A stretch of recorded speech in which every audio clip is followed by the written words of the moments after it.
Je vous, je vous, je vous propose qu'on puisse commencer. Euh, Merci Amira, merci Evan d'intervenir aujourd'hui sur ce webinaire et on va pouvoir donc aborder un sujet qui, je crois, alors, passionne, mais aussi fait poser un certain nombre de questions aux entreprises, aux organisations de manière générale. Et donc, on a un sujet du jour qui est la convergence réglementaire, en tout cas la multiplication des réglementations européennes sur le numérique avec des réglementations dont on va parler, comme l'IA Act, NIS2, DORA et Data Act. On a une petite heure ensemble et ce que je vous propose peut-être, Amira et Evan, c'est peut-être déjà de se présenter avant de commencer. Oui, bien Ouais, sûr, bien sûr. merci beaucoup, Émeric. Donc, pour ceux qui ne nous connaissent pas, donc on est toutes les deux avec avocates. Donc, moi, je suis Amira Bounedjoum, je suis avocate conseil au sein du cabinet Simon Associés et je suis en charge des problématiques liées au droit du numérique et cybersécurité. Et donc, Evan Dujardin, avocate également chez Simon Associés, en charge des problématiques liées au droit du numérique et plus globalement, ou peut-être plus précisément, de la data. Merci à vous. Et donc moi-même, Émeric Guyard, CRO chez Data Comply One. Et donc peut-être qu'un certain nombre d'entre vous suivent notre série de webinaires. On a l'habitude d'animer des webinaires sur ces sujets réglementaires sur le numérique, la data, la cybersécurité et l'intelligence artificielle. Un webinaire chaque semaine ou chaque 2 semaines. Et on est très heureux de pouvoir co-animer aujourd'hui ça avec le cabinet Simon Associés, Evan et Amira. Peut-être en introduction, simplement vous présenter Data Comply One en 2-3 minutes, grand maximum, avant d'attaquer notre sujet, simplement pour peut-être éclaircir celles et ceux qui se connecteraient pour la première fois sur nos webinaires. Data Comply One, c'est une plateforme de pilotage de la conformité et des conformités. Historiquement, la plateforme donc, a été créée en 2019 et permettait de piloter la conformité RGPD, ce qu'elle permet toujours bien évidemment, mais désormais elle permet de piloter d'autres conformités. Donc comme la réglementation sur l'intelligence artificielle et d'autres réglementations sur la cybersécurité que peuvent être NIS2, DORA, et puis on prévoit d'autres réglementations à l'avenir, bien évidemment, avec l'objectif de simplifier la vie de nos clients, jusqu'ici un petit millier d'entités qui sont sur la plateforme et qui simplifient la gestion de leurs obligations légales avec notre solution. Majoritairement en France, mais aussi à l'international, puisqu'on a des clients sur 22 pays et qui sont assez divers et variés en termes d'activité. Vous pouvez voir quelques références à l'écran notamment. Et voilà, simplement pour vous partager que cette solution permet de piloter au travers d'un logiciel, d'être accompagné au travers de la conseil d'experts et de l'accompagnement d'experts. On va jusqu'à prendre en charge vos conformités sur les abonnements qu'on appelle externalisés, externes. Et puis, on a aussi une solution d'e-learning qui permet de sensibiliser les collaborateurs en interne sur ces sujets RGPD, ces sujets IA, ces sujets cybersécurité pour que vos équipes soient formées aux bons réflexes et aux bonnes pratiques. Voilà, en quelques minutes pour Data Comply One et juste nous présenter. Amira Evan, on a donc un sommaire, le sommaire du jour aujourd'hui. Et donc, on va commencer par déjà planter un petit peu le décor et comprendre pourquoi l'Union européenne accélère sur différentes réglementations, à quoi ça sert, quel est l'objectif derrière tout ça.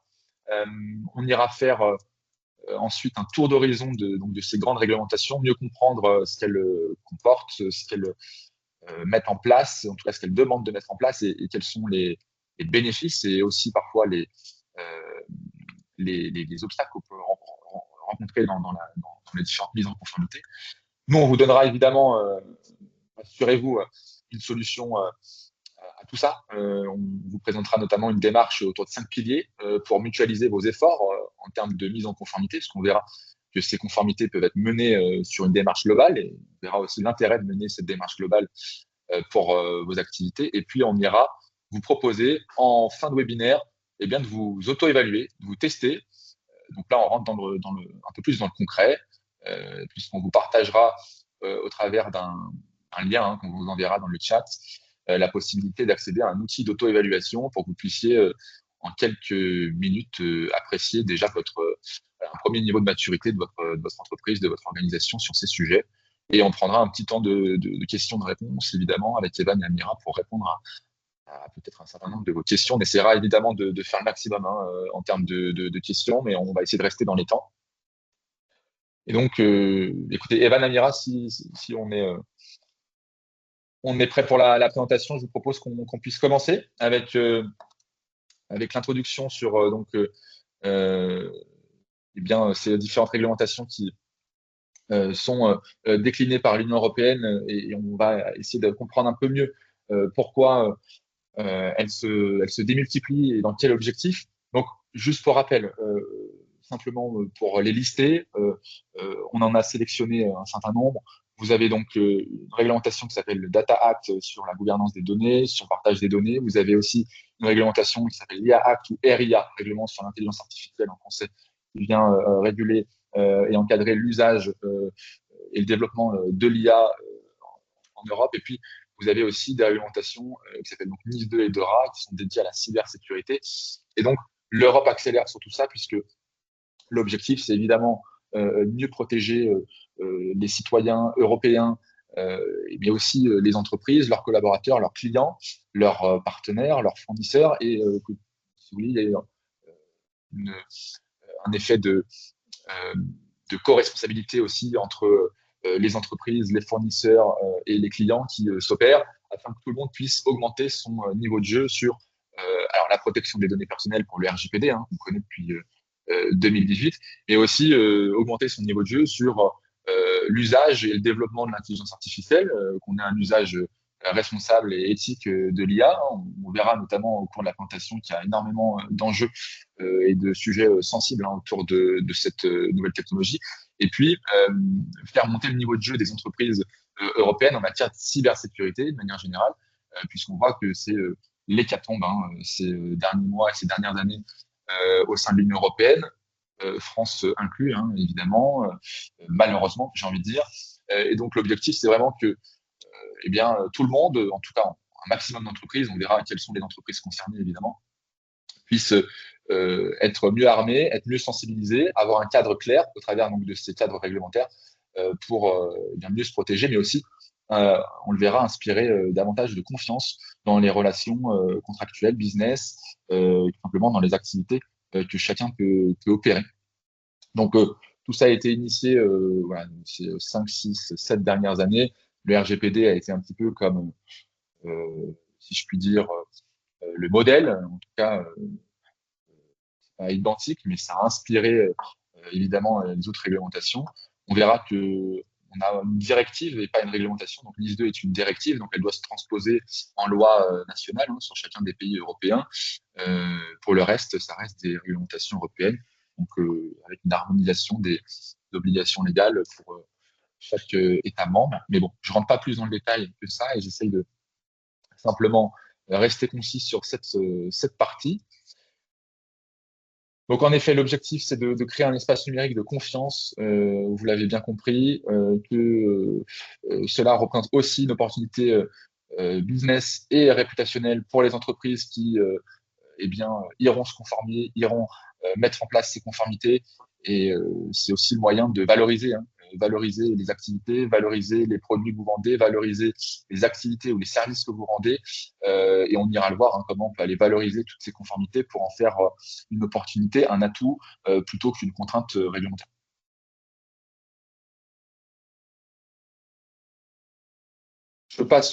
Moi, je pense que je peux passer rapidement cette slide-là pour rester dans les temps. Voilà, je pense qu'on a abordé un petit peu tous les sujets, l'explosion de l'IA, des cyberattaques. L'Union européenne veut en effet harmoniser les règles pour faire monter le niveau de jeu de tout le monde. Et donc, voilà pourquoi aujourd'hui, on a toutes ces réglementations qui se démultiplient. Et ce qu'on va essayer de faire ensemble avec Amira et Evan aujourd'hui, c'est donc décrypter chacune des réglementations, évidemment de manière synthétique pour que vous puissiez avoir quelque chose de clair, de concis et de pratique. Et puis ensuite, on ira voir la partie plan d'action, démarche, pour aller se mettre en conformité. Evan, Amira, je vous laisse peut-être la main sur le tour d'horizon des grandes réglementations que l'on a évoquées jusqu'ici.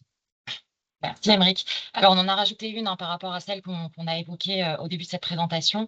C'est le Data Governance Act qui qui vient s'insérer un peu dans toutes les autres. Donc, avant tout, est-ce que vous êtes concerné? Quelles sont les entreprises concernées?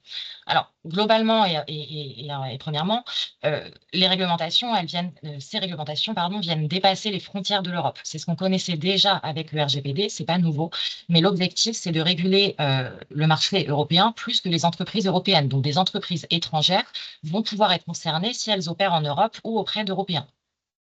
Alors, certaines de ces réglementations sont qualifiables de sectorielles, puisqu'elles viennent réguler un ou plusieurs secteurs. Réglementation ou directive, d'ailleurs, puisque c'est le cas de NIS 2, qui vient réguler les entités essentielles et importantes, pardon, de 18 secteurs essentiels. Donc, on va retrouver dans ces secteurs l'énergie, le transport, la santé, les infrastructures et fournisseurs numériques. Et donc, cette directive, elle s'appliquera. Alors, on va voir, là, c'est un peu particulier et Amira en parlera après, mais cette directive s'appliquera donc aux entités essentielles si elles emploient au moins 250 personnes ou ont un chiffre d'affaires annuel supérieur à 50 millions d'euros et un bilan supérieur à 43 millions d'euros. Donc, c'est quand même des grosses entreprises. Et aux entreprises importantes, c'est-à-dire celles qui ne sont pas essentielles, mais qui, malgré tout, emploient au moins 50 personnes ou ont un chiffre d'affaires et un bilan annuel supérieur à 10 millions d'euros. Et là, tout de suite, ça étend le champ d'application de cette réglementation. Une autre réglementation sectorielle, c'est également DORA, puisqu'elle vise spécifiquement les entités financières et leurs prestataires TIC. Donc, tous les prestataires qui interviennent auprès d'entités financières, banques, sociétés de gestion et ainsi de suite, vont être concernés également par cette réglementation. On a d'autres réglementations qui viennent plutôt impacter une activité, voire un marché, et qui peuvent ainsi toucher tout type de structure dès lors qu'elles opèrent ce type d'activité. C'est le cas du Data Governance Act et du Data Act. Donc, ces deux règlements visent, en synthèse, à encadrer le partage de la donnée. Le DGA, plus spécifiquement, va encadrer le partage sécurisé et la réutilisation des données, notamment détenues par le secteur public. L'objectif étant de créer un environnement de confiance et de stimuler l'économie européenne de la donnée. Donc, il encadre les services d'intermédiation et le partage de données dans des conditions transparentes pour les acteurs qui le souhaitent. Le Data Act, lui, va encadrer l'accès, le partage et la portabilité des données qui sont générées par des produits connectés ou des services numériques. Donc, ce sont notamment les données générées, par exemple, par une montre connectée ou une enceinte connectée. L'objectif étant là également de favoriser une économie européenne fondée sur la donnée et de garantir des conditions équitables pour les utilisateurs et les entreprises. Certaines, enfin, réglementations sont plus hybrides. C'est le cas de l'IA Act qui a en fait un champ d'application extrêmement large puisqu'il va réglementer à la fois le marché de l'IA du point de vue des développeurs, mais également, enfin développeurs-distributeurs, mais également des déployeurs. Et c'est là que vous allez pouvoir être concernés puisque les déployeurs, ce sont ni plus ni moins que les utilisateurs de l'IA. Donc précisément, la définition, c'est toute personne physique ou morale, autorité publique, agence ou autre organisme utilisant un système d'IA sous son autorité dans le cadre d'une activité professionnelle. Donc, on voit que là, j'ai vu dans le chat, il y a pas mal de messages de bots qui enregistrent la réunion. La plupart d'entre vous, en tout cas vos entreprises, sont concernées puisque un grand nombre ont déjà déployé l'IA, donc vont être concernés par certaines obligations du RIA. Amira, je te laisse développer sur à quoi elles servent. Oui, Amira, est-ce que tu peux peut-être en effet, donc là, si on fait un résumé, Evan, ce qu'on peut dire aux participants, c'est en effet que le RGPD et l'IA Act sont un peu plus larges, en tout cas en termes de portée, puisque il n'y a pas de seuil, en tout cas, pour qu'ils voilà. s'appliquent. Et donc, DORA, NIS 2, par exemple, vont s'appliquer à certaines entreprises parce que là, on est donc sur des réglementations sectorielles. Exactement. Donc, voilà. Et Avec donc, quand même une petite précision, parce que particulièrement concernant NIS 2, on a en réalité un champ d'application qui est très étendu parce que, en fait, on peut assez facilement, même si on n'est pas forcément dans le secteur de manière principale, être considéré comme une entité importante et du coup tomber sous le coup de NIS 2. Moi, j'en vois quand même au quotidien des clients qui viennent nous poser la question parce que leur métier principal, c'est absolument pas l'un des grands secteurs prévus par la directive. Néanmoins, dans les services qu'ils peuvent délivrer, particulièrement à titre accessoire, exemple, je vais commencer à commercialiser un petit service Wi-Fi à des clients. parce que c'est une prestation complémentaire que je veux pouvoir proposer, et que on tombe sous le coup des seuils de chiffre d'affaires, etc., eh bien, on se retrouve concerné par NIS 2. Donc, en fait, le champ d'application, il est quand même un peu plus large que Dora, où effectivement, on reste sur du pur sectoriel, ou oui, vraiment du pur sectoriel. Donc, on est dedans, on est un des prestataires du secteur. NIS 2, c'est beaucoup plus large. Donc, faut quand même bien l'avoir en tête, parce qu'on peut ne pas soupçonner être concerné, notamment parce qu'on n'était absolument pas concerné par NIS 1. Et finalement, on l'est pour NIS 2. Donc, c'est un gros sujet, et c'est beaucoup de sous, c'est beaucoup de budget pour se mettre en conformité. Donc, il faut l'anticiper. Oui, et puis, exactement. Ça, c'est un vrai bon point qu'on abordera par la suite.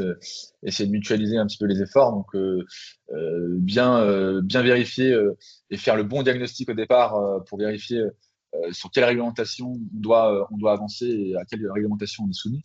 Et puis, en effet, tu peux avoir des activités annexes qui peuvent rentrer sous le coup de NIS 2, et ça, c'est un bon point à aborder. Et puis, au-delà de ça, vous pouvez être sous-traitant pour un donneur d'ordre qui est, lui, soumis à NIS 2 ou à DORA, et pour le coup, vous devez aussi répondre à ces obligations-là, parce que le donneur d'ordre en question eh bien, exigera un certain nombre de mesures de conformité, et pour le coup de cybersécurité, si on parle de NIS 2, puisque vous serez donc sous-traitant pour un donneur d'ordre qui rentrera dans le scope de la réglementation. Donc, c'est vrai que ça peut être assez large. C'est pour ça qu'il faut faire un bon diagnostic au départ pour déjà bien apprécier sur quelle réglementation on a donc l'obligation. Amira, je te laisse peut-être développer notamment les différents objectifs des réglementations, les pilotes, l'esprit un peu, comment s'organise général. Finalement. Ouais. Bien sûr. L'esprit un petit peu général. D'abord, j'ai vu quelques petites remarques ou questions dans le chat qui nous parlent d'autres réglementations. Et effectivement, quand on discute, on ne vous a pas tout listé, mais il en existe effectivement d'autres, et notamment le CRA, pardon, le Cyber Resilience Act. Donc, oui, on l'a bien en tête. Maintenant, nous, notre démarche ce matin, c'est d'essayer de voir avec vous comment on peut entamer chez vous une démarche unifiée, sans fonctionner par silo, de manière très cloisonnée, réglementation par réglementation. Donc, on essaie d'extraire de tout ça une démarche unique. L'approche, si vous voulez, générale, et à quoi servent finalement toutes ces réglementations? Parce qu'il y a l'esprit du législateur européen qui vise quand même à avoir une certaine uniformité, et le but, c'est surtout pas, justement, de se concentrer réglementation par réglementation. En fait, toutes ces réglementations-là dont on parle, donc celles qui sont listées, celles qui sont encore en cours de discussion, celles qui arrivent, celles qui viennent d'arriver qu'on n'a pas forcément listées, toutes, il faut comprendre qu'elles forment vraiment un cadre cohérent, dont l'objectif, c'est vraiment d'organiser, de sécuriser et de responsabiliser, en fait, l'usage de la donnée et du numérique en Europe. D'accord? Donc, en fait, l'objectif global, c'est vraiment créer une gouvernance unifiée de la donnée et des systèmes numériques. Et on peut, si on prend un petit peu de hauteur, remarquer qu'en fait, cette gouvernance-là unifiée, elle va être fondée sur principalement 3 grands piliers. Premièrement, on va avoir celui de la protection des droits fondamentaux des personnes, donc toutes les obligations qu'on va retrouver, alors beaucoup dans le RGPD, mais qu'on retrouve aussi de manière peut-être parfois un peu plus implicite dans les autres réglementations, mais des obligations en termes de transparence, de non-discrimination dans la manière dont on va définir ces algorithmes, les mettre en place, etc. Tout ça, ça poursuit un objectif principal, c'est la protection finalement des droits fondamentaux. Le second pilier, toujours en prenant un peu de hauteur, c'est d'instaurer une confiance en l'économie numérique, et surtout de poser enfin une vraie souveraineté numérique européenne. Et là, on va venir plutôt encadrer la circulation et le partage des données sur tout le territoire. Et puis, le troisième grand pilier, je dirais, c'est vraiment de travailler sur la résilience et la sécurité des données, mais aussi des infrastructures, et puis des usages en fait technologiques qu'on va faire un petit peu de tout ça. Hein. Le but, c'est vraiment d'assurer que la donnée, qu'elle soit personnelle, industrielle, financière, issue des systèmes d'intelligence artificielle, et ben, à travers tout ce cadre européen, et ben, cette donnée, elle va pouvoir circuler librement, de manière équitable, sans fausser le jeu de la concurrence entre tous les acteurs, qu'ils soient publics, qu'ils soient privés, qu'elle va pouvoir être exploitée de façon sûre, éthique, transparente. Donc, ça va générer une économie nouvelle et encadrée, hein, parce qu'on a bien compris que la donnée, quel que soit son format, quel que soit son objet, on est vraiment dans un actif qui est valorisable, qui est valorisé d'ailleurs. Donc, il faut qu'on encadre tout ça pour que son exploitation, elle soit éthique et transparente. On ne récupère pas des infos pour en faire un détournement plus tard. Et puis tout ça, eh bien, il faut que ça reste protégé, traçable, tout ça pour aussi en maintenir une certaine maîtrise. Et ce, en fait, à chaque étape, finalement, du cycle de vie de ces données-là. Hein. Donc, je vois des petites questions, ne vous inquiétez pas, on va répondre. Les sigles, c'est juste parce qu'il n'y a pas assez de place dans le tableau, mais on va revenir sur ça.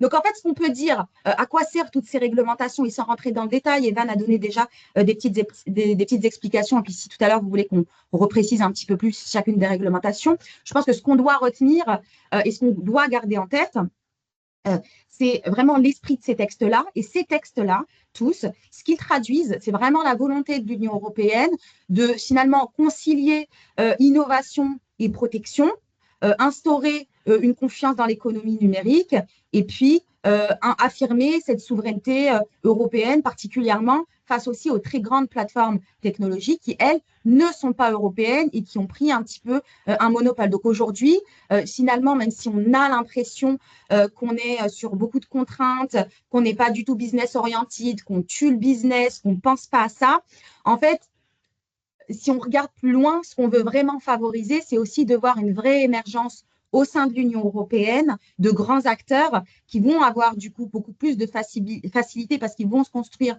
L'innovation, on va l'encourager dans ce cadre-là, plutôt que d'avoir aussi des grandes plateformes, des grands acteurs étrangers qui viennent en Europe et qui ont un monopole de fait, qui fait que même quand ils ne sont pas conformes, et je pense que vous êtes tous placés pour le savoir, tous bien placés pour le savoir, c'est que même quand ils ne sont pas conformes, dans la mesure où ils sont très performants, dans la mesure où ils sont incontournables, on reste avec eux. Donc, les lois, ce n'est pas super quand on les prend comme ça, mais finalement, à échelle européenne, le but, c'est aussi de faire émerger ça. Hein, c'est aussi d'encourager cette innovation.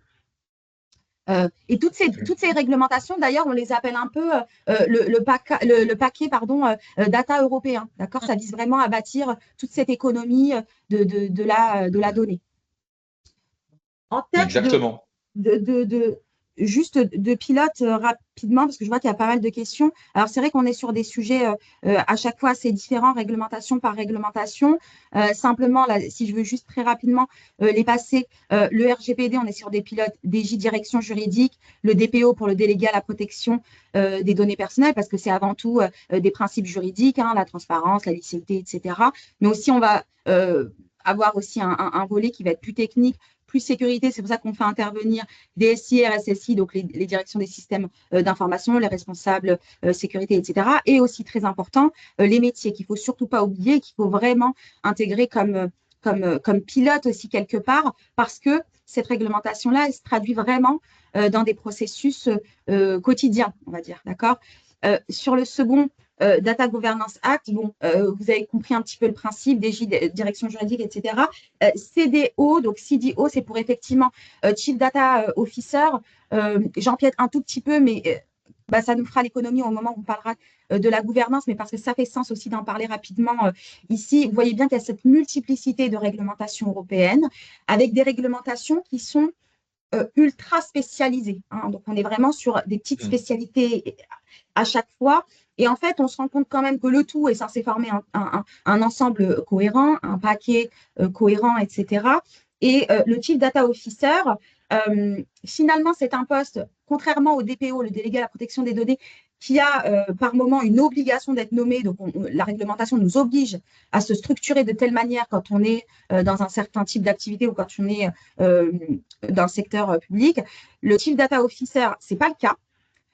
mais implicitement quand même, plus on va être dans un niveau de maturité avancé dans l'appréhension de ces réglementations-là, et plus on va devoir aussi un petit peu se structurer en interne et peut-être un peu plus normaliser et institutionnaliser cette fonction qui n'est absolument pas systématique aujourd'hui, qu'on retrouve principalement dans des grands groupes ou dans le secteur de l'innovation. Mais plus on va vouloir faire de la data, de la sécurité, de nos espaces numériques un enjeu stratégique, et plus le rôle de ce Chief Data Officer va être important parce qu'il va permettre de concilier un petit peu tous les différents acteurs. On voit que les pilotes sont nombreux, il y a des métiers, il y a de la technique, il y a de la sécurité, il y a du juridique, il y a de la direction des risques, il peut y avoir de la direction de la qualité. Le Chief Data Officer, son rôle, ça va vraiment être le vrai chef d'orchestre, et ça va être de permettre à chacun de travailler de concert sur ses propres spécificités. Pour le reste, je ne vais pas détailler plus en détail le contenu du tableau. Oui, et puis de manière générale, on voit que c'est un petit peu les mêmes familles de métiers, plus ou moins, qui sont à chaque fois concernées. De manière synthétique, on retrouve a priori dans la plupart des entreprises aujourd'hui un DSI ou un responsable informatique. On retrouve peut-être moins chez les PME une direction juridique, mais sur des grosses PME, des ETI, des grands groupes, on retrouve toujours une DG qui est là, qui est structurée pour piloter aussi ces sujets. Et généralement, c'est un petit peu ces deux familles de métiers qui travaillent de concert ensemble pour piloter en effet ce paquet réglementaire sur la data, la cybersécurité et l'IA. Voilà, donc bon. Ensuite, toutes les sociétés n'ont pas forcément la capacité des fois à pouvoir internaliser le pilotage de leur conformité. Donc, aussi se faire accompagner, c'est une très bonne chose parce qu'avec la multiplication des réglementations, on ne peut pas toujours tout absorber en interne. En tout cas, pour les sociétés un peu moins structurées sur ces sujets-là, ça peut être une bonne opportunité aussi. Evan, Amira, pour rester dans les temps, je vous propose qu'on aborde aussi les atouts, en tout cas l'opportunité que peut représenter toute ces réglementations, parce que pas forcément une contrainte, avant d'aborder ensemble la démarche globale de mise en conformité qu'on peut avoir sur l'ensemble de ces réglementations pour essayer de mutualiser tous les efforts. Je vois qu'il nous reste 25 minutes pour ces sujets-là.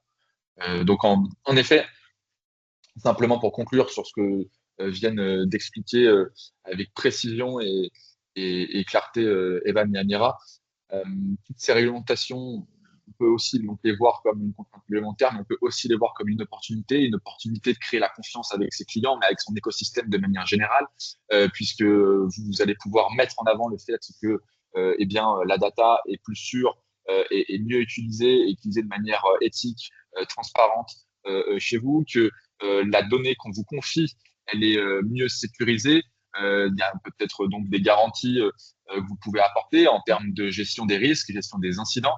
Et ça, pour un certain nombre de vos activités, en effet, c'est un vrai atout business. Et on le voit d'ailleurs, nous, avec Data Comply One, chez nos clients, on voit que la conformité RGPD devient, dans certains cas, un élément de réassurance pour aller gagner des appels d'offres, se démarquer vis-à-vis de la concurrence sur certaines activités, puisqu'on vient rassurer son potentiel client ou son client existant sur la gestion des données personnelles. Mais c'est la même chose sur la cybersécurité et j'ai envie de dire sur l'ensemble des réglementations qu'on vient de voir aujourd'hui. L'opportunité que représentent ces réglementations, ça devient vraiment un gage de confiance et ça va devenir, et c'est déjà le cas, mais ça va commencer à s'élargir sur ces différents périmètres. Ça va devenir un vrai gage de confiance, notamment dans les relations contractuelles que vous avez avec vos fournisseurs, avec vos donneurs d'ordre, avec vos clients. Voilà, donc sur cet atout business que peut représenter ces conformités.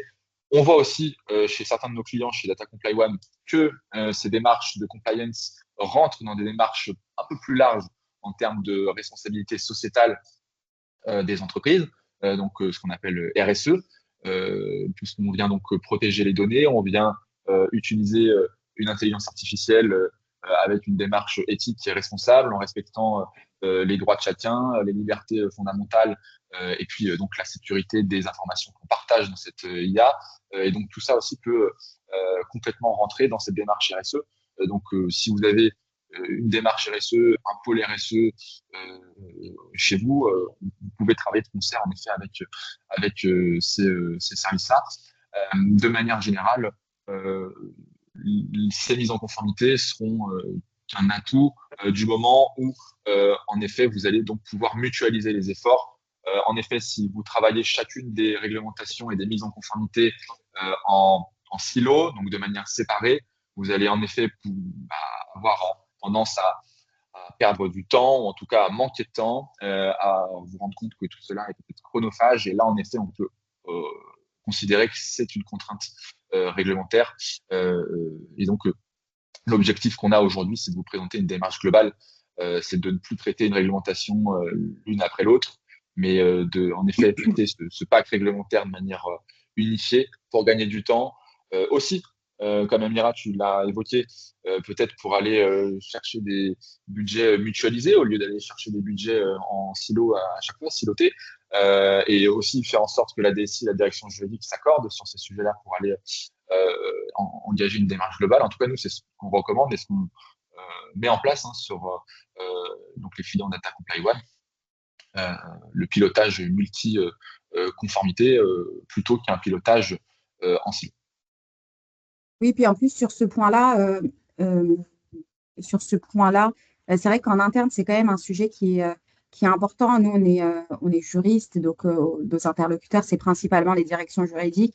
Et bien qu'on soit dans des réglementations, donc du droit, c'est vrai que les principaux budgets sont plutôt envisagés en termes d'actions concrètes sur les outils qu'on peut utiliser ou de l'accompagnement purement cyber. Donc, c'est des budgets qui vont plutôt vers les DSI, etc.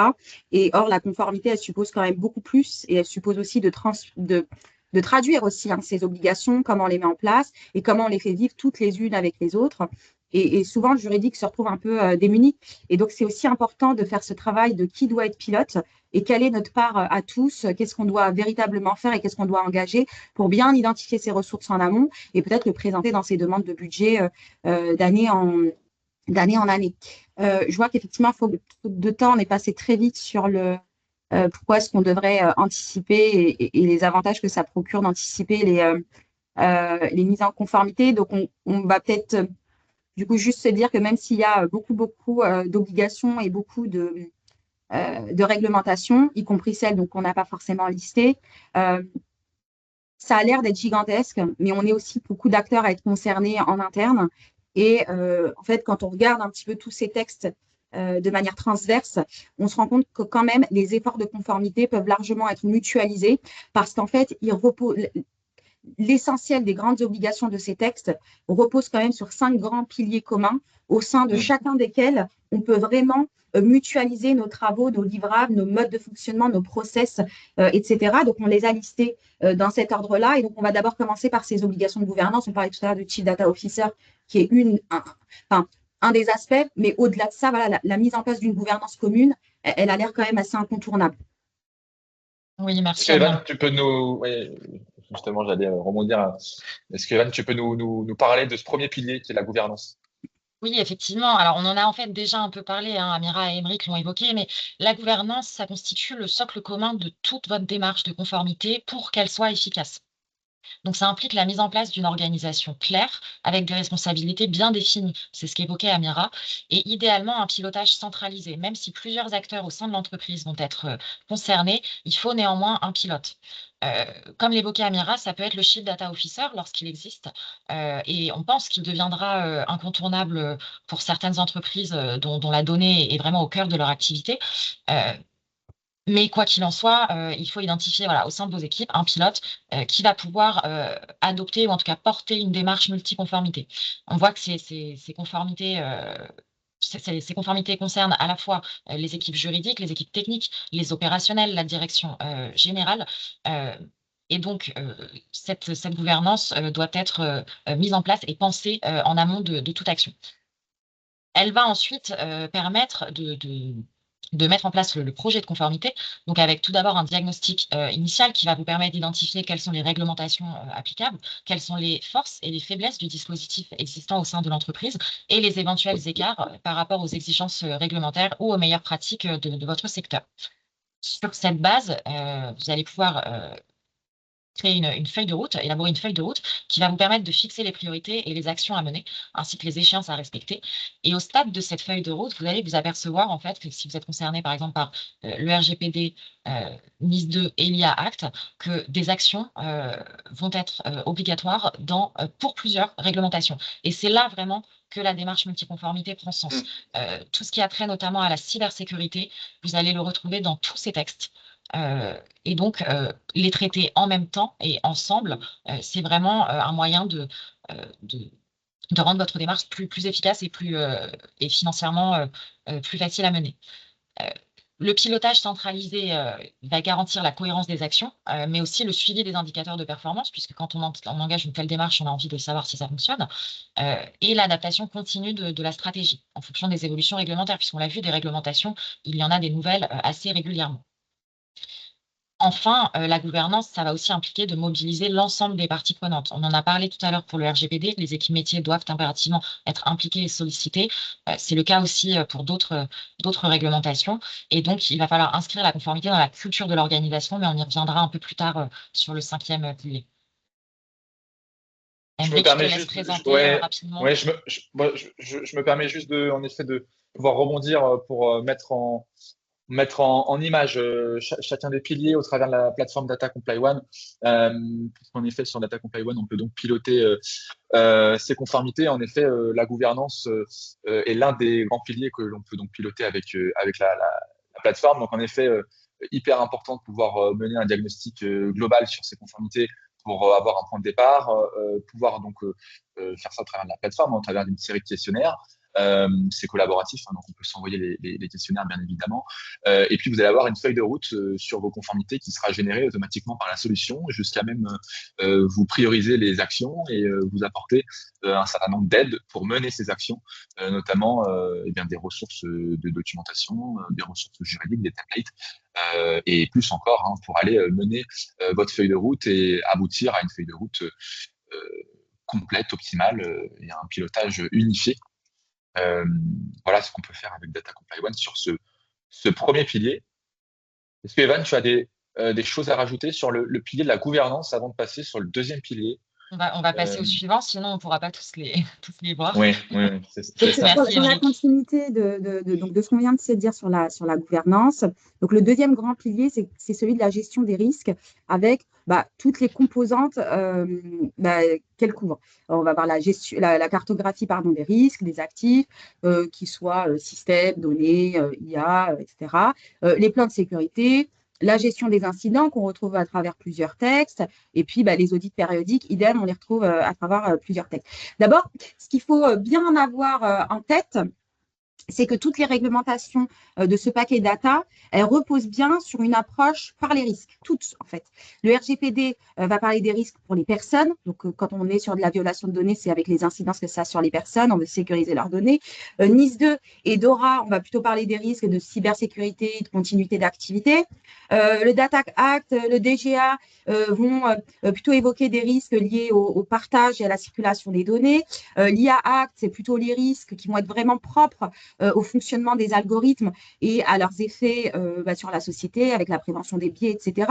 Donc, en fait, oui, dans toutes ces réglementations-là, on va nous imposer d'évaluer, de hiérarchiser, de maîtriser tous les risques, assez en plus simplement. Et puis, le périmètre en fait des risques va simplement changer. Voilà. Mais on a toujours cette approche-là. Ensuite, quand on regarde les obligations un peu plus concrètes, on voit bien qu'elles demandent toutes, d'une façon ou d'une autre, une cartographie. Qu'il s'agisse des traitements de données, c'est une cartographie, des systèmes critiques, c'est une cartographie, les modèles d'IA, pareil, les fournisseurs essentiels, idem, on va devoir les cartographier. Donc, elles vont toutes le demander. Elles vont aussi toutes, pratiquement, demander des plans de sécurité, c'est-à-dire des mesures techniques et organisationnelles adaptées. C'est simplement le périmètre à chaque fois qui va changer, mais la demande reste la même. Elles vont exiger, pour certaines d'entre elles, une gestion des incidents, avec des obligations de notification, parfois à des régulateurs, à des autorités prudentielles, à l'ANSSI, etc. Mais voilà, avec des obligations de notification qui peuvent parfois être très strictes. Et puis enfin, elles vont toutes prévoir ou encourager des revues et des audits périodiques, en fait, pour s'assurer que le dispositif qui va être mis en place pour cette gestion des risques restera efficace dans le temps. On va avoir certaines réglementations comme NIS 2, DORA et même l'IA Act qui vont le formaliser très clairement. Et puis d'autres, le DGA, Data Act, etc., on va le laisser de manière un peu plus implicite, mais en fait, on le déduit. Et au final, il n'y a aucune de ces textes, de ces grandes réglementations qui vont y échapper. Elles exigent toutes, en fait, une capacité à démontrer qu'on maîtrise les risques, puisqu'on sait que les risques sont importants dans ces secteurs-là. On sait qu'on ne pourra pas les éviter. Par contre, il faut les maîtriser pour les appréhender en mieux. Et c'est là, en fait, qu'une approche mutualisée va prendre tout son sens. L'idée, ce n'est pas de créer 5 dispositifs ou plus parallèles, mais vraiment de s'appuyer sur une matrice qui va être commune de gestion des risques, qui va être animée par la fonction de gouvernance data qu'on aura décidé de mettre en place, puisque c'est la première étape, et donc dont on parlait juste avant. Typiquement, si on a un Chief Data Officer, c'est bien, qui travaille main dans la main avec tous les autres acteurs, DPO, RSSI, les métiers, etc. Et puis, on va cartographier qu'une seule fois tous les actifs. On va évaluer une seule fois tous les risques. On va mettre en place un plan sécurité unique. On vient projeter en fait les exigences spécifiques de chaque réglementation et simplement, en fait, chaque acteur, à son niveau et selon son périmètre, va contribuer à cette cartographie unique. Et ça va nous permettre d'avoir vraiment une gestion des incidents qui va être très centralisée, qu'importe la réglementation en cause, des audits qui vont être cohérents parce qu'ils vont tous s'auto-alimenter les uns les autres, et puis surtout, une vision très globale du risque numérique et de la data. Alors, donc, si je veux un petit peu résumer ce pilier-là, en fait, la gestion des risques, ça va vraiment être le langage commun de toutes les réglementations. Quand on part d'un cadre unique, cartographie, sécurité, incident, audit, on ne fait pas de la conformité à la pièce. En fait, on va construire vraiment une vraie culture de maîtrise du risque qui va être pilotée, qui va être contrôlée et surtout qui va être durable. Voilà. Exactement. Et puis, c'est hyper important, puisque tout ça, c'est un travail d'amélioration continue. Donc, c'est hyper important que cette gestion des risques se fasse de manière centralisée pour avoir une overview en fait de toutes ces cartographies, ces gestions d'incidents, ces politiques qui sont mises en place. D'ailleurs, tout ça, vous pouvez le faire donc avec la plateforme Data Comply One, bien évidemment, de manière unifiée et au travers d'une interface. Evan, est-ce que tu peux aborder le point de l'écosystème, en tout cas la gestion des fournisseurs, parce que ce même point revient à chaque fois dans la gestion des différentes conformités. Et c'est d'ailleurs un point assez important. Donc, sur le RGPD, on l'a connu, mais sur les autres réglementations aussi. C'est effectivement un point central, merci Émeric. L'écosystème de l'organisation, ce que nous on a appelé l'écosystème, ça englobe l'ensemble de vos partenaires, fournisseurs et sous-traitants. Donc la gestion de cet écosystème va être essentielle pour garantir la conformité sur toute la chaîne de valeur. Le RGPD comme DORA impose vraiment ce contrôle, et d'ailleurs ça se raccroche à la gestion des risques qu'évoquait Amira, puisque vos sous-traitants sont vos partenaires, on l'espère, mais peuvent aussi générer un risque s'ils ne sont pas eux-mêmes conformes à leurs obligations. Donc, la gestion de cet écosystème, ça va passer par une sélection rigoureuse de vos prestataires et partenaires, tout d'abord, mais également et surtout, en continu, l'évaluation de leur niveau de conformité. Émeric vous le présentera, mais la plateforme peut aider à faire ça. Et également, imposer par certains textes, la formalisation de clauses contractuelles adaptées. C'est le cas du RGD qui impose des clauses contractuelles avec vos sous-traitants. C'est le cas également de DORA pour ses prestataires TIC importants ou critiques. Et donc, les contrats vont devoir prévoir un certain nombre d'obligations, notamment en matière de sécurité, de confidentialité, de gestion des incidents. Amira l'évoquait tout à l'heure, c'est un vrai enjeu avec votre écosystème, d'avoir vraiment des partenaires qui peuvent vous accompagner en cas d'incident. etc. Au-delà du contrat, l'audit doit aller un peu plus loin, ou en tout cas le contrôle doit aller un peu plus loin, et notamment sur la sécurité. Donc, il est très important de mettre en place des mécanismes d'audit qui vont être pilotés au sein de votre entreprise par la personne que vous aurez désignée pour auditer régulièrement vos partenaires et prestataires et s'assurer qu'ils respectent les engagements qui ont été pris dans le contrat. Le contrat, il n'est pas là uniquement parce qu'il est obligatoire, il est également là vraiment pour assurer votre sécurité numérique, la sécurité de vos clients et votre conformité réglementaire. Mm. Enfin, C'est- la gestion de l'écosystème, un peu plus globalement, hein, l'objectif, c'est quand même d'instaurer une relation de confiance et de transparence avec vos partenaires qui va vous permettre d'anticiper avec eux l'ensemble des évolutions réglementaires et des nouveaux risques qui peuvent se présenter en matière de numérique.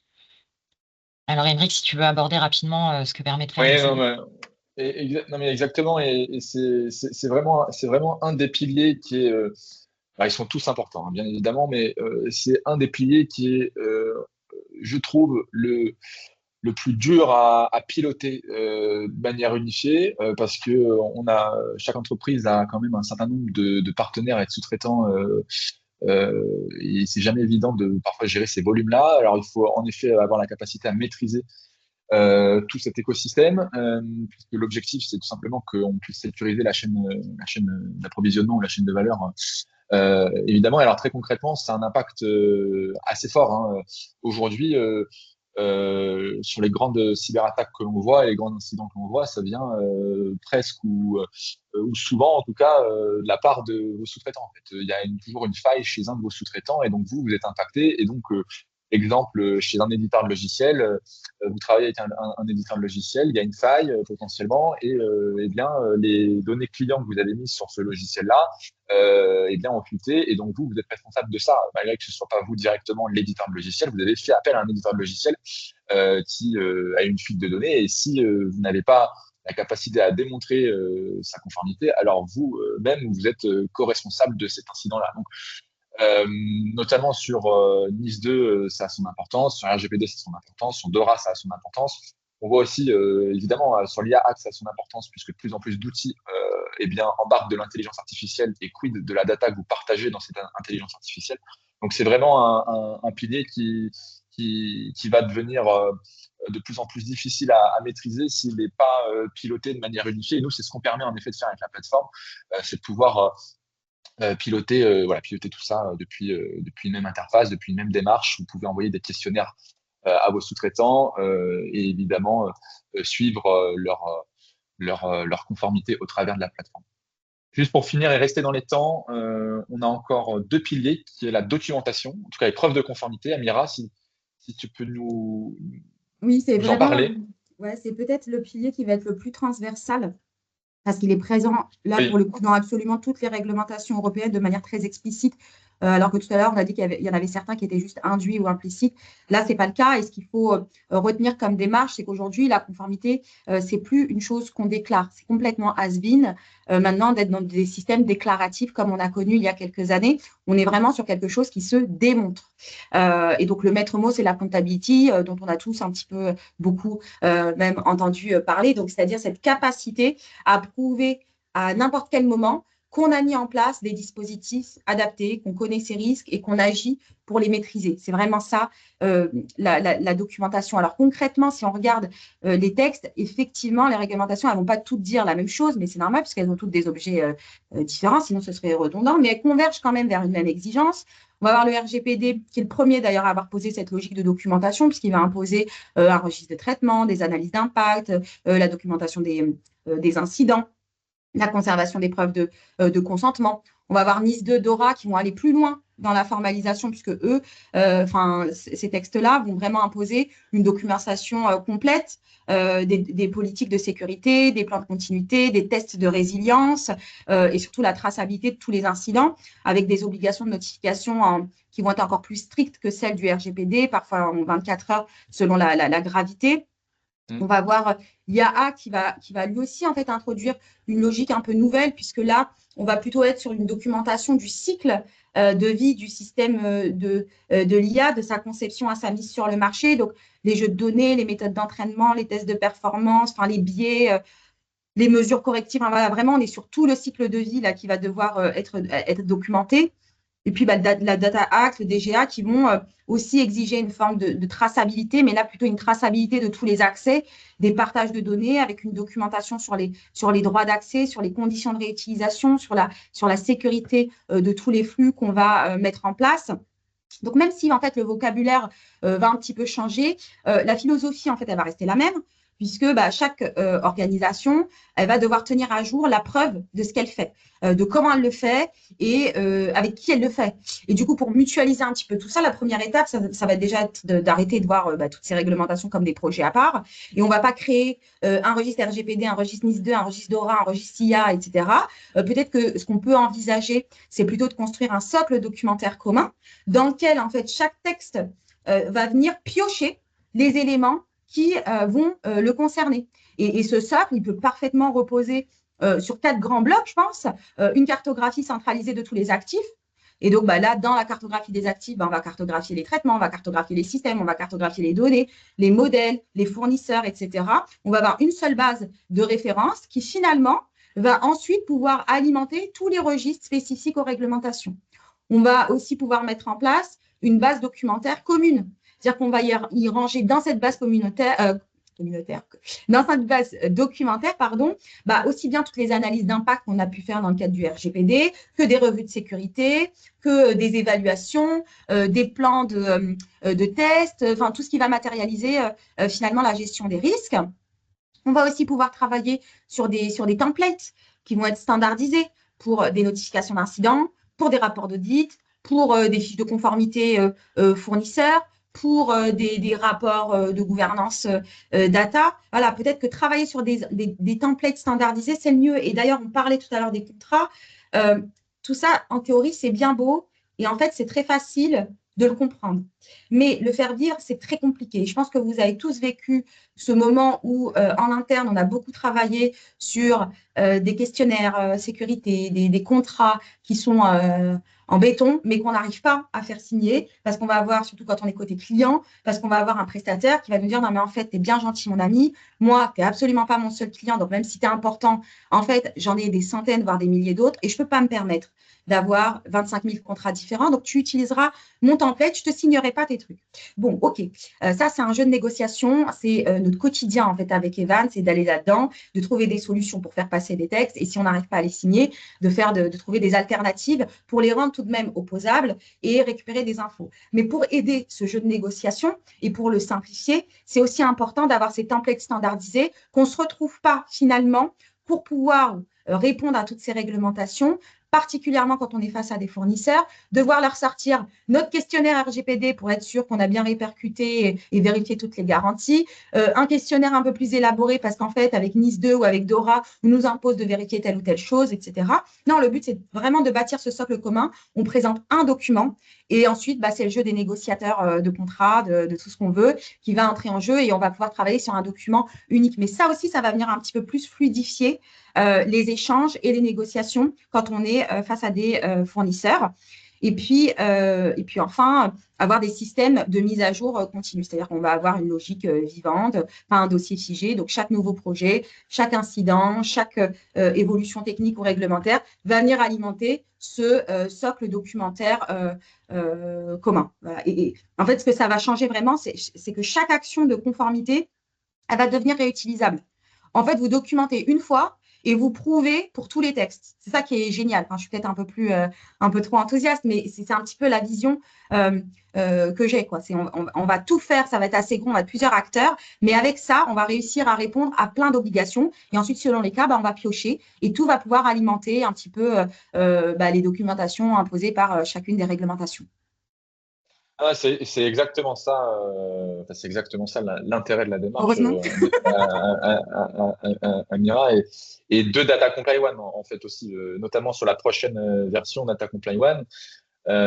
Tout ce que vous ferez sur l'une des réglementations, si ça a un impact sur une autre, ça vous fera avancer votre feuille de route en fait. Donc toute action que vous faites une fois sera potentiellement mutualisable sur d'autres référentiels de conformité. Et donc, en effet, l'avantage, c'est que bien, on gagne énormément de temps. Bon, déjà que la mise en conformité peut être chronophage. si on en cumule plusieurs, en effet, ça devient vite lourd. Alors, à gérer de manière artisanale. Donc, voilà, nous, évidemment, le conseil qu'on donne, c'est d'utiliser une plateforme pour aller plus vite et avoir une meilleure maîtrise de tout ça. Et puis, on va conclure, mais en tout cas, on va clôturer cette démarche avec le 5e pilier, Evan, sur la sensibilisation en interne. Oui, tout à fait. Alors, ça ressort des points précédents, hein. La sensibilisation des équipes, c'est un levier fondamental pour ancrer la conformité dans les pratiques quotidiennes, que ce soit sur vos opérationnels pour qu'ils sachent utiliser les modèles de contrat, par exemple, ou pour qu'ils sachent quand supprimer les données dont ils n'ont plus besoin, quelles IA ils peuvent utiliser, comment ils peuvent les utiliser pour rester dans les clous de la réglementation. Voilà, elle est rendue obligatoire, cette sensibilisation, par plusieurs réglementations. C'est le cas notamment du RGPD et de l'IA Act, qui vont imposer une certaine formation en fait de vos équipes sur les enjeux tant de données personnelles que d'utilisation des outils IA.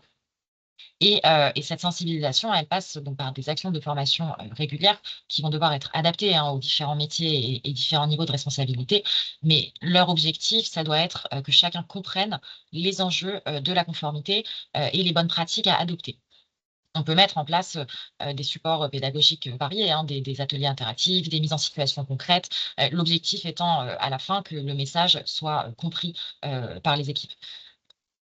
C'est un processus continu, la sensibilisation. C'est pas une fois par an, on bloque tout le monde 2 heures dans une salle pour leur dérouler un PowerPoint.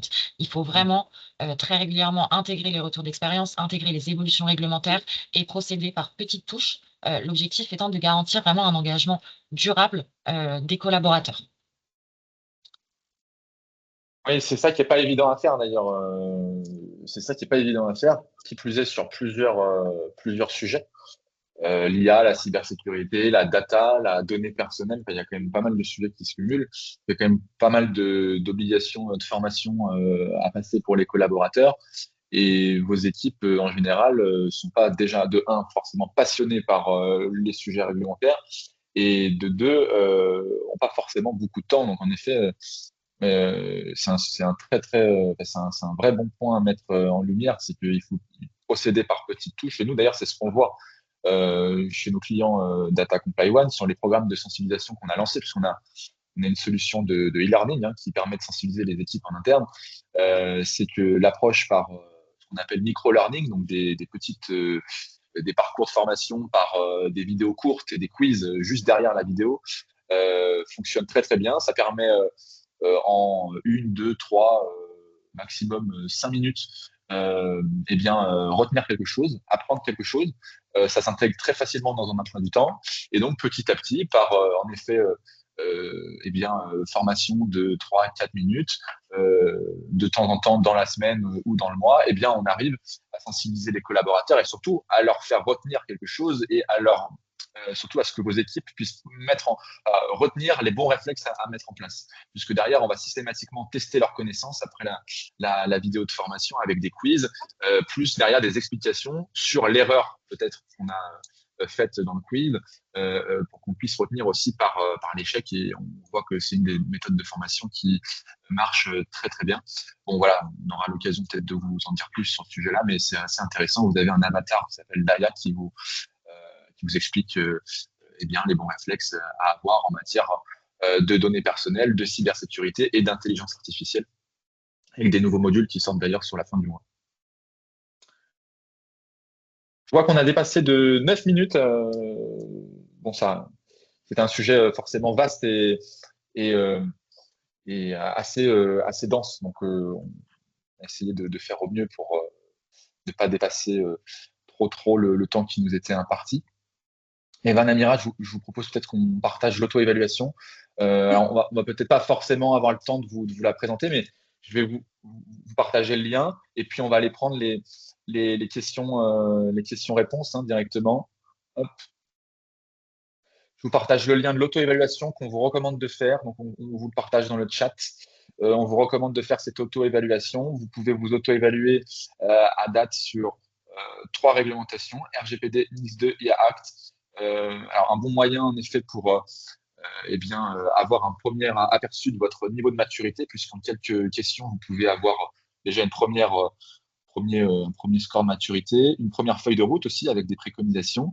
C'est un bon moyen aussi pour sensibiliser les directions aux nouvelles réglementations, une direction générale. Vous pouvez leur envoyer les rapports d'autodiagnostic. Et puis, ça vous permet tout simplement aussi de vérifier si vous êtes soumis à la réglementation ou pas.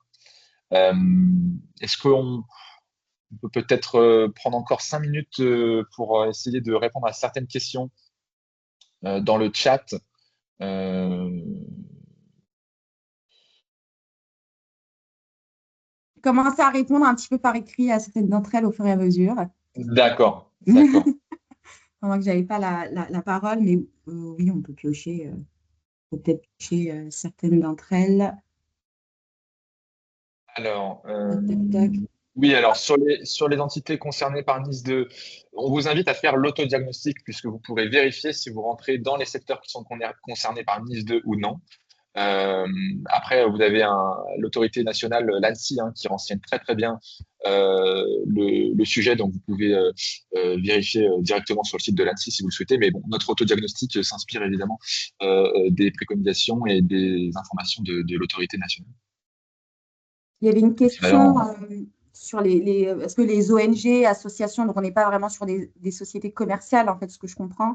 Donc ONG, associations, fondations, essentiellement bailleurs de fonds, est-ce qu'elles peuvent être concernées par NIS2, DORA, et si oui, au même titre que les autres entités privées? Alors là, comme ça, on n'a pas assez d'infos, donc on ne pourra pas vous dire, puisqu'il faudrait qu'on voit vraiment vos activités. Mais en principe, on ne peut pas l'exclure parce que en fait, on ne se base pas, vous voyez, sur ces réglementations-là, on ne se base pas sur la forme juridique, en fait. On ne fait pas de distinction vraiment sur la forme juridique ni sur le mode de financement, mais vraiment sur la nature, en fait, des services qui sont réalisés, qui sont fournis. Donc, en fait, si dans le cadre des activités principales, mais même potentiellement accessoires, on est dans la fourniture de certains services numériques, euh, voilà, ou qu'on exploite des infrastructures un peu critiques, on va se retrouver concerné. Et on peut aussi se retrouver indirectement concerné, même si on n'est pas dans le champ d'application, par ces textes, dès lors qu'on est en fait par ricochet un peu contractuellement euh, euh, visés, hein, parce qu'il faut bien avoir en tête que le champ d'application est très large, parce qu'il y a ceux qui sont directement visés, qui eux-mêmes vont devoir répercuter un certain nombre d'obligations sur certains de leurs grands partenaires fournisseurs, et donc par ricochet contractuel, ils vont venir vous imposer des obligations qu'ils doivent eux-mêmes respecter ou veiller à garantir également quand ils font appel à vous. Donc, si vous êtes amené, je ne sais pas moi, si vous avez des sociétés qui, elles, sont soumises et qui vont externaliser auprès de vous certaines gestions, si elles vont, voilà, s'il y a il y a un financement de certains acteurs qui vont être soumis à NIS2, bah, on pourrait éventuellement y être soumis. Voilà, donc, il faudrait vraiment regarder. En principe, on ne peut pas l'exclure. Après, en pratique, il faudra vraiment voir qu'est-ce que vous faites. Voilà. Et pour la petite anecdote, moi, souvent, les questions qu'on me pose, c'est comment faire pour ne pas être soumis à NIS2. Et parfois, on se rend compte qu'avec des petits ajustements, en mettant fin à certaines pratiques, parce qu'en fait, elles ne sont pas très stratégiques pour l'entité, bah, on préfère franchement arrêter de rendre un service ou de proposer un service, une prestation quelconque qui nous fait rentrer sous le coup de NIS2 plutôt que de maintenir et d'être soumis à ces grosses obligations avec tout ce que ça implique en plus, quoi. J'ai vu une question sur la solution Data Comply One. Où est-ce qu'elle est hébergée? Euh, Elle est hébergée en France par un prestataire français qui est certifié ISO 27001, donc la norme internationale de sécurité de l'information, et qui est aussi certifié hébergement de données de santé, donc pour la sécurité des données de santé. Ouais. Et donc, Data Comply One est une société française. Et puis on est très fiers évidemment de développer une solution française. Elle est disponible en plusieurs langues, hein, puisqu'elle est utilisée dans plusieurs pays, en 6 langues: le français, l'anglais, l'espagnol, l'allemand, l'italien et le néerlandais. Et on prévoit aussi d'autres langues prochainement pour compléter cette panoplie-là. Voilà. Donc, si vous avez des équipes internationales, la solution est totalement prévue pour. Pour les questions, je crois qu'on a fait le tour. Amira, Evan, est-ce que vous avez d'autres questions à aborder? Non, mais n'hésitez pas, on a remis nos adresses de contact. Donc, si besoin, vous pouvez nous contacter. Pour ceux qui veulent le PowerPoint, on n'est absolument pas opposé à vous le partager. Par contre, nos envois un peu automatiques vont vous envoyer que le replay. Donc, pour ceux qui souhaiteraient éventuellement aussi le support, bah, vous envoyez un petit mail, on vient de vous l'afficher, puis on vous transmettra avec plaisir ce support-là. Et si vous voulez poursuivre les échanges, idem, vous avez compris qu'on aimait bien parler. Donc, on continuera avec plaisir. Exactement, exactement. Un grand merci, Amira, Evan, pour votre intervention, toujours hyper pragmatique, concrète et claire, surtout qui permet de mieux comprendre cette nébuleuse réglementaire. Parfois, on a du mal à cerner, à piloter au sein des entreprises et des organisations. En effet, on vous invite à peut-être poursuivre les échanges de manière plus personnalisée. Evan, Amira et moi-même sommes à votre disposition pour peut-être échanger sur vos projets de conformité, peut-être vérifier ensemble sur quelle réglementation vous devez avancer et puis comment on peut peut-être vous aider à avancer soit au travers de l'accompagnement Simon Associé, soit au travers de la solution Data Comply One.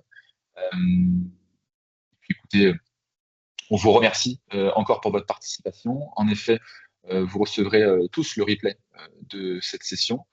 On vous invite à nous écrire sur nos adresses email si vous souhaitez avoir le support de présentation au format PDF PowerPoint. Et puis, on vous donne rendez-vous sur nos prochains webinaires Data Comply One, puisqu'on aura notamment l'occasion de vous présenter de mémoire sur les prochaines sessions sur la fin de mois la solution de e-learning, donc de sensibilisation sur l'intelligence artificielle et la cybersécurité, justement pour répondre à vos obligations de formation réglementaire sur l'IA Act, sur NIS2, sur DORA, et puis sur RGPD aussi, bien évidemment.